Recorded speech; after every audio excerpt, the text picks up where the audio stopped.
माँ, मुझे ढूंढने की कोशिश मत करना। मैं पार्थ के साथ जा रही हूँ। लेकिन शोभा, इतना बड़ा कदम उठाने से पहले तुझे ज़रा भी अपने पिता के सम्मान की याद नहीं आई? कहाँ गया वो प्रेम जो भाई बहनों पर लुटाती थी? माँ माँ करती मेरे आगे रात दिन डोलती थी। माँ, अब इन बातों का कोई अर्थ नहीं है।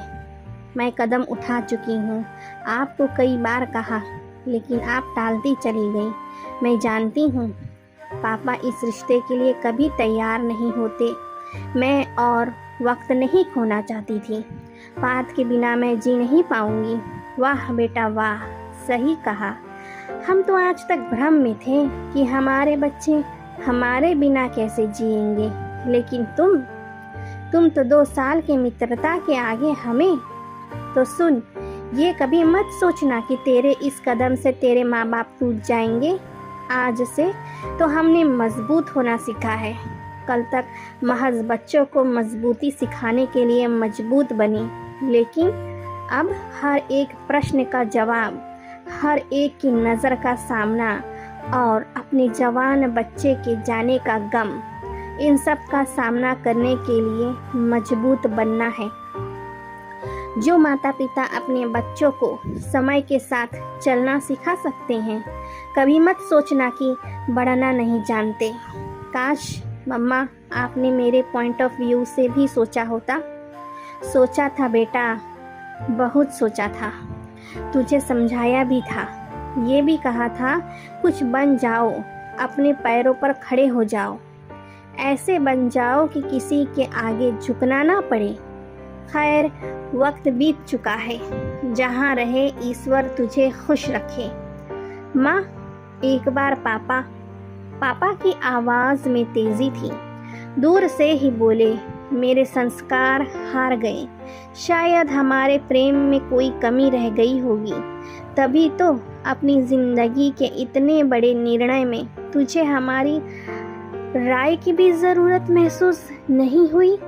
कह दो आज के बाद हमारा इससे कोई वास्ता नहीं। शोभा को विश्वास था माँ पापा उसे जल्द ही माफ़ कर देंगे। साल भर बीतने के बाद शोभा के भाई ने प्रेम विवाह किया, वो भी माता पिता की सहमति से। बहू बहुत संस्कारी है, छोटी बेटी ने व्यंग में पूछा। माँ, यही कदम दीदी ने उठाया तो तुमने उससे संबंध विच्छेद कर दिया, और आज ये बेटा है इसीलिए? माँ हंसी। नहीं, ना जाने किस दिन समझोगी। माता पिता कभी बच्चों में भेद नहीं करते। यदि तुम्हारी बहन और पार्थ भी अपना भविष्य सुरक्षित कर लेते तो हमें कोई एतराज़ ना होता। यहाँ देखो, तुम्हारे भाई भाभी भी 7 साल से मित्र हैं। उसके बाद भी दोनों ने पहले अपना भविष्य सुरक्षित किया। आज दोनों अपने पैरों पर खड़े हैं। उसके बाद वक्त बीत गया। लगभग 2-1 साल बाद शोभा का रोते हुए फ़ोन आया। माँ, मैं बहुत परेशान हूँ। तुम्हारी रानी बेटी, जो घर में किसी राजकुमारी से कम नहीं आंकी जाती थी, यह फूट कर रोने लगी। मुझे ले जाओ माँ, मुझे अपनी गलती का एहसास है। वो मुझसे बात भी नहीं करते। आए दिन एक ही धमकी, चली जाओ। माँ तो माँ है। बच्चे की एक कराहत से दिल पसीज गया। चलिए ना, बहुत तकलीफ़ में है। क्या पता वो लोग कोई घर वाला साथ नहीं, ये सोचकर परेशान करती हूँ। तुम्हारे कहने से चलूँगा, लेकिन केवल तुम्हारे लिए। वहाँ जाकर भावनाओं में बह निर्णय लेने की गलती मत करना। ठक ठक। पार्थ देखकर आश्चर्य में पड़ गया। आप आइए, कह विनम्रता से चरण छुए, सम्मान के साथ लाकर बैठाया। छोटी बहन फटाफट पानी ले आई, उतनी ही आत्मीयता से जितना कोई अपनों के लिए करता है। पार्थ, तुम्हारे माता पिताजी हमारी शादी के कुछ समय बाद चले गए। माँ बिस्तर पर है। कुछ समय तंगी में गुजरा, अकेले रहे, नौकरी ढूंढी, लेकिन माफ़ कीजिएगा, शोभा की ज़रूरतों को पूरा नहीं कर पाया। पिताजी के जाने के बाद माँ ने खर्चे पानी से बचाने के लिए यहाँ का प्रस्ताव रख दिया। ईश्वर की कृपा से पापा का व्यापार अच्छा चल रहा था।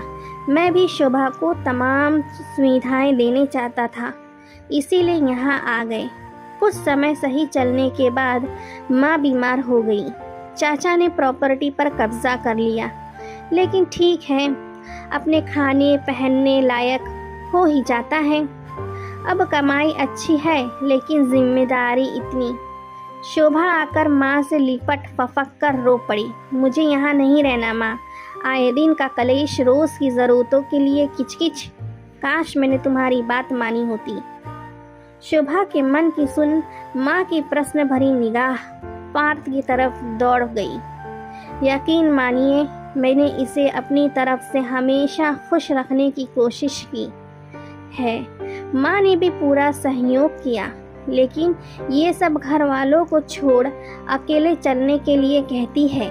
आप बताइए, जिस परिवार ने मेरी गलती के बाद भी मेरी परेशानी में मुझे आसरा दिया, मैं उन्हें कैसे छोड़ सकता हूँ? आज पिताजी नहीं, आप बताएं। लेकिन तुम्हारी पहली जिम्मेदारी मैं हूँ, शोभा ने कहा। हमेशा इन लोगों के लिए करते रहोगे तो कैसे चलेगा? यहाँ रहकर जीवन के संघर्ष कभी खत्म ही नहीं होंगे। नौकरानी की तरह सारे दिन काम करो। क्या इसीलिए इतने सब्ज बाग दिखाकर लाए थे? अभी निर्णय करो, तुम्हें अपनी जिम्मेदारी प्यारी है या मेरा साथ? मैं तुम्हारे हर फैसले को मानने को तैयार हूँ। यदि तुम यहीं रहना चाहते हो तो मैं अभी अपने माँ बाप के साथ चली जाऊंगी। पार्थ को फैसला सुनाने में पल भर भी नहीं लगा। मैं इस परिस्थिति में, जबकि मेरी माँ बेड पर है, घर में छोटी बहन और नौकरी के लिए संघर्षरत भाई है, अपनी जिम्मेदारियां से मुंह नहीं मोड़ सकता, तो मैं यहाँ नहीं रहूंगी। तुम्हारा फैसला है शोभा। शादी के लिए भी तुमने जल्दी की, मैंने तब भी तुम्हें यही समझाया था, पहले मुझे सेटल होने दो। लेकिन तुम्हारे इस डर से कि तुम्हारी शादी कहीं और करा दी जाएगी, तुमने जल्दबाजी में निर्णय लिया। आज एक बार फिर फैसला करने में जल्दी कर रही हो। माता पिता सब बातें सुन अवाक रह गए। पिता सोच रहे थे, देखें आज शोभा के आंसू उसकी माँ को किस निर्णय की तरफ मोड़ते हैं। माँ खड़ी हुई और निर्णयात्मक लहजे में बोली, शोभा, किसने दिया तुम्हें निर्णय लेने का अधिकार? मेरे घर से निकलने का निर्णय बेशक तुम्हारा था, लेकिन वहाँ वापस मेरी सहमति के बिना नहीं आ सकती। मैंने तो सालों पहले कह दिया था, अब इस घर में तुम्हारी कोई जगह नहीं। अपने नजरियों को बदलो। महज स्वार्थवश ऐसा कदम मत उठाओ कि 3 साल बाद फिर अफसोस हो। हमें पात से कोई शिकायत नहीं, इतना समझ गए हैं कि वो तुम्हें कभी तकलीफ नहीं देगा। ये सब परेशानियां तुम्हारी खुद की बनाई हुई है, इनसे भागो मत।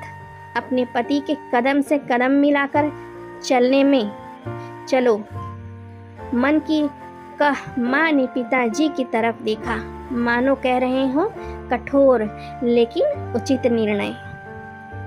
कहानी के बारे में आपकी क्या राय है दोस्तों? लाइक कमेंट करके ज़रूर बताएं। चैनल पर नए हो तो सब्सक्राइब करना बिल्कुल भी न भूलें। कहानी सुनने के लिए आपका बहुत बहुत धन्यवाद।